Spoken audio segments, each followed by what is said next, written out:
I'm Ashton Addison from EventChain for Investment Pitch Media and FinTech News Network. And today on Blockchain Interviews, we have Gary Bracey, the CEO of Terra Virtua. Welcome to the show, Gary. It's a pleasure to have you here. Great to see you, Ashton. Thanks for asking me. Awesome. I'm looking forward to hearing a little bit about Terra Virtua. What are you guys doing in the VR world, and how are you incorporating blockchain technology? Sure. Well, Terra Virtua is a VR entertainment platform, an inclusive entertainment platform that's designed to deliver all forms of entertainment in VR. So not just games, which is what everyone immediately thinks about, but also live events like sports and concerts, which are currently being filmed in VR. And then we grad to esports and all sorts of other passive entertainment, such as movies. This is all on the backbone of a blockchain economy. So there is a marketplace, there are social environments. We're also incorporating something called Terraformer, which is a user-generated tool for everyone, even yourself, to enable people to create VR experiences themselves, whether they want to make a racetrack or a roller coaster or any sort of game or immersive experience. They can use Terraformer very simply to create their own tool. And all of this generates an economy, whether people want to charge for others to enjoy this experience or pay to play a proper game, a professional game, or pay to watch a sport. The whole economy is driven on the blockchain. And of course, if we're talking about a creative tool for people to make their own experiences, then we need some sort of security to secure their IP, their invention. So think of it as a DRM type protection, and all of that will be protected on the blockchain. So if you create something that is registered on the blockchain, any associated revenue connected with that experience will automatically be paid to you. That's awesome. So it's actually really interesting to hear that, a lot of people just see VR as games. And as you said, it's really entertainment. I could see going into sports, going into music venues, any form of entertainment. So it's interesting concept that you guys have where people are allowed to create their environment and then I guess they can monetize in their own way. So Sorry, go ahead. No, I was just going to say, do you guys see utilizing the blockchain just for the transaction purposes of being able to produce content and then sell that to somebody else directly? Or how are users monetizing their own creations? Well, what we want to do is, I mentioned very briefly that Terra Virtua is going to be a very social experience also. And we're going to be encouraging, hopefully, a thriving community to be built up, so that when, let's say, I mentioned earlier, a racetrack. So let's say, for instance, you want to make a racetrack and create a car driving experience in VR. Now, you might be quite creative to design racetracks and fun ways to drive around, but you're not a very good artist. But let's say I'm a great artist, so I can design a number of 3D cars that you can then license from me within Terra Virtua and Terraformer, and you can use within your experience, within your game, so that people have really, really cool cars to drive. So we're fostering that community, and of course, again, that's on the blockchain. My cars that I create are on the blockchain, and via smart contracts, you license those cars, and I derive a proportion of the revenue that you generate from selling people or letting people enjoy your experience that you built, as an example. That's really cool.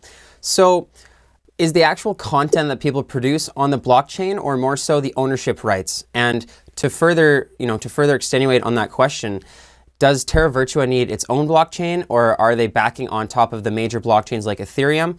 And does it need its own cryptocurrency inside of the platform as well? Right. Well, our cryptocurrency is based on Ethereum because obviously we have to have a smart contract base for this. And at the moment, we're looking at ERC20, although we are looking at another derivative, because another element of what we're doing are digital assets, and creating, starting with our avatars, because obviously being a social platform, you need to be represented by some sort of avatar within that platform. So you're going to be able to select and customize your own avatar, which again are going to be comprised as digital assets. And you can select to have a rare one or a common one, whichever one you like, which can be traded with other people, together with accessories like hats and different clothing styles. And we'll actually be licensing brands. So we'll be hopefully building a thriving economy on the NFT side as well, the non-fungible token side, which is obviously becoming very, very popular in the culture at the moment. Yeah, that makes sense. So you guys actually have so many things that you are able to branch out into, you know, because as you mentioned, VR has a lot of different avenues. So how far are you guys right now on the platform, and how long have you been working on it so far? The platform has been in development for around about 18 months. We've got a development team of 30 people who've been working on this for actually almost 2 years now. We have a working prototype. We've partnered with a company called Wax, who are very big in non-fungible tokens, in digital assets. And we're creating, if you like, a showroom for digital assets. At the moment, when people buy digital assets such as guns or knives or anything fun, all they can do is look at these things on a computer screen. What we're going to do is bring those into an immersive environment, so that, like a little like a trophy room, so that their friends can come in, they can have a look at it, they can manipulate it, and just have fun with it, so you can show off the assets that you have.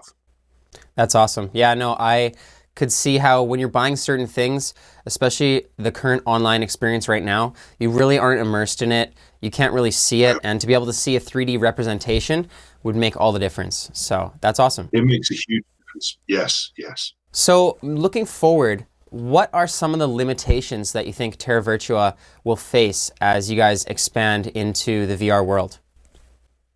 Our big issue, I guess, to be completely transparent, is the adoption of the VR hardware. It's been very, very slow. VR was launched a couple of years ago to a lot of expectation, and it really didn't fulfill that expectation. And that was for a number of reasons. It was very expensive. You needed a very powerful PC. It was tethered, which meant that you had a wire attached to your PC, which sort of restricted your movement and didn't give you full freedom. But most importantly, in my opinion, it was lacking killer content. In order to drive adoption of a new hardware platform, and I've been involved in video games for 35 years now, so I've seen many evolutions and iterations of games consoles and video games themselves. And for something to succeed hardware-wise, it needs to be supported by some really, really captivating software. And that never really happened. There was a lot of fun stuff, but it was more novelty. And what's happening now, I'm seeing an awful lot of new products in development, primarily games, which really take VR to the next level. Having learned the mistakes that have been made, a lot of people felt a little bit nauseous playing some games because of the motion sickness. Having learned from this sort of thing, games are now being adapted much, much better to take full advantage of the immersion of VR. And the best comparison I can give you is when smartphones first came out, the touch phones, the games developers started developing games with on-screen joysticks. And it was only until they really took advantage of the swipe function and the touch function that games really came into their own on the smartphone. And that's what's happening with VR. The first iteration were just variations of traditional video games on console, but now they're actually truly developing games specifically for the immersive platform. Very well put. I think that there's definitely some limitations right now in the content. A lot of gimmicky content at first, you know, sort of plays on traditional games where people could just see the 3D world that's surrounding them. And I've played some games like that when VR was first coming out 5 or 6 years ago, and I experienced that you can only have fun for an hour or two before you sort of lose touch, and there's not much past that. So it was the novelty element. That's right. That's right. So for those that are in the capital markets, I'm sure they're interested in Terra Virtua as a business. What is the business plan to make money on the platform in the long run? Sure. We obviously have a roadmap. Initially, we're going to launch, before we launch the full Terra Virtua platform, we have a companion app that's currently in development that's going to allow you to select and play with all variations of the avatar that I mentioned before. And we're going to be launching those as collectibles within the next couple of months. We will launch Terra Virtua as a full platform globally in about summer 2019. That's when the development will be complete as a pure platform. You'll be able to enjoy all of the social experiences. There will be a very large portfolio of games to play, and then we'll be further on introducing live events like sports and concerts, etc., esports, as the platform evolves. So we want to be very, very cautious about the business. It's very easy to take a shotgun approach, but fortunately, like myself, the management team is comprised of quite a lot of grey hair and experience, and we have some very, very big, experienced names from veterans of the video games industry, particularly at a sort of C-level of large corporations. And so we're being very conservative with our business model, with our growth. We want to capture a market. We're going for the low-hanging fruit initially, which is video games. But the expansion plans are probably planned over a 3-year period. We have lots of exciting ideas that we intend to implement, from even branching out to an e-commerce perspective over time. But what we want to do is engage with the community first, get a lot of users talking to each other on the social side, experiencing these games together. So going out to play a game, watching a football game together, that type of thing, and then growing the platform, listening to demand and ideas from the audience. That's great to hear. I recently played a VR game where I was immersed with 3 of my teammates, and we were all playing together. Is Terra Virtua planning on getting into that space right away, or are you guys starting with the traditional, single-player VR games? That's intrinsic in our initial plan. I mentioned community. We want to bring people together, and obviously there'll be social areas where you can interact with your friends and other people. You can speak. There'll be voice over IP, so you'll be able to speak live. But then you'll be able to say, "Let's go off and play this multiplayer game together, either competitively or collaboratively. Maybe a paintball game. It may be some sort of fun game." And we're actually targeting those games that enable multiple people to play at once, because we want to encourage the social element of it.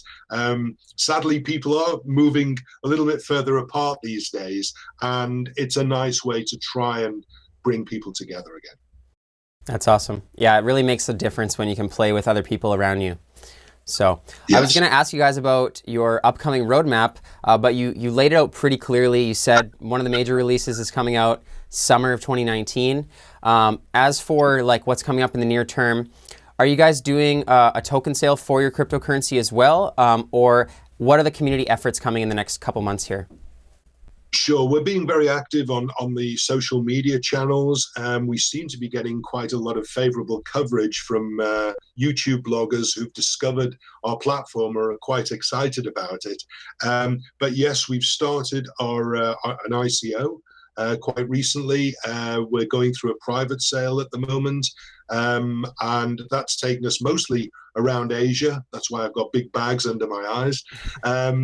And we're looking to close that by the end of the year. We just want to get on and start making the business.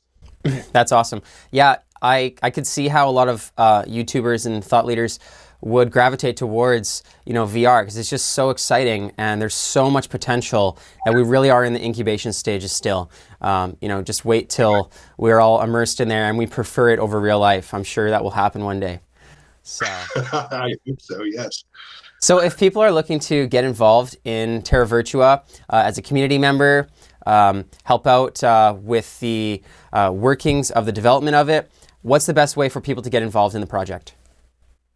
Well, obviously, the first stop is always the website. That's www.terravirtua.io. And from there, you can read the white paper.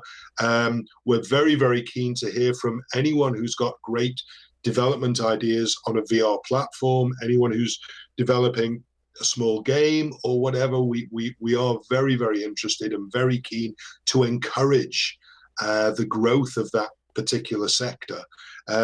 So yeah, please take a look. All contact details are on the website, everything from Twitter to Telegram, and we'd love to hear from everyone. Awesome. Hey, Gary Bracey, CEO of Terra Virtua, I really appreciate you coming on the show today. I'm looking forward to following up with you guys in the beginning of 2019 after the token sale is closed, the community has been growing, to see how the project is flourishing. And all the best to you until then, and I look forward to speaking to you. All the very best, Ashton. Thanks very much indeed.